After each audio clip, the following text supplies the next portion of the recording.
Catalogne. L'Espagne a imposé ses objectifs politiques, qui vont contre la volonté de la majorité des Catalans.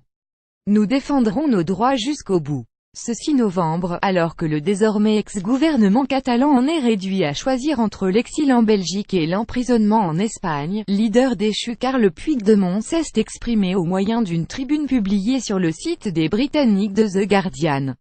Un texte dans lequel il parle sans retenue, accusant directement Madrid d'agir de manière antidémocratique et de chercher à étouffer la voix du peuple. ESTCE que quelqu'un pense que le gouvernement catalan aura droit à une audience juste et indépendante, non influencée par la politique et la pression médiatique. Je ne le crois pas, écrit Carles Puigdemont. En agissant de manière arbitraire, antidémocratique et selon moi illégale, l'État espagnol a décidé de dissoudre le Parlement catalan en pleine législature, de révoquer le président et le gouvernement catalan, d'intervenir dans notre autonomie et dans les institutions que les Catalans ont construites au sein de notre nation depuis des siècles. Un projet toujours assumé plus loin, celui qui était devenu le 130e président de Catalogne en 2016 critique le traitement judiciaire réservé à ses proches. Les leaders de ce projet démocratique est désormais accusé de rébellion et risque la sanction la plus sévère de la loi espagnole, la même que pour un assassinat ou du terrorisme, 30 ans de prison.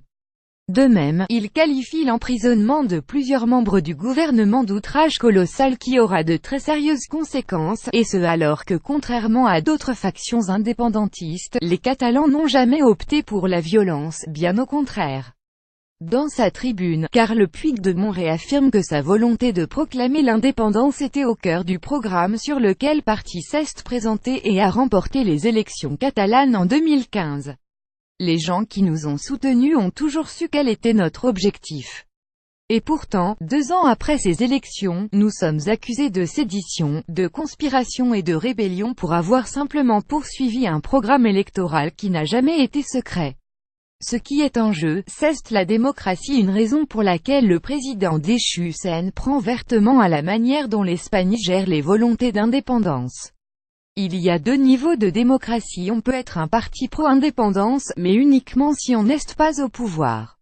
Et de critiquer une fois de plus un pays qui veut présenter à la justice ceux qui respectent leurs engagements électoraux et où les liens entre la justice et l'exécutif sont visibles partout. Au lendemain de sa libération conditionnelle par la justice belge, Carles Puigdemont accuse finalement le gouvernement espagnol d'avoir facilité la tâche de l'extrême droite et des fascistes. Dans des manifestations organisées par le parti au pouvoir en Espagne, les héritiers directs du régime de Franco ont marché, certains brandissant des drapeaux fascistes et faisant des saluts nazis. Nous continuerons de dénoncer à la face du monde les graves manquements démocratiques désormais évidents en Espagne, ajoute-t-il. Nous défendrons nos droits jusqu'au bout. Parce que qui est en jeu est bien supérieur à nos avenirs personnels. Ce qui est en jeu, c'est la démocratie elle-même. Lire aussi Carles Puigdemont placé en liberté sous condition par la justice belge en tant que président légitime de Catalogne. J'exige la libération des ministres. Madrid émet un mandat d'arrêt européen contre Puigdemont pour suivre les dernières actualités en direct sur le HuffPost. Cliquez ici tous les matins. Recevez gratuitement la newsletter du HuffPost. Retrouvez-nous sur notre page Facebook. À voir également sur le HuffPost. Envoyez une correction.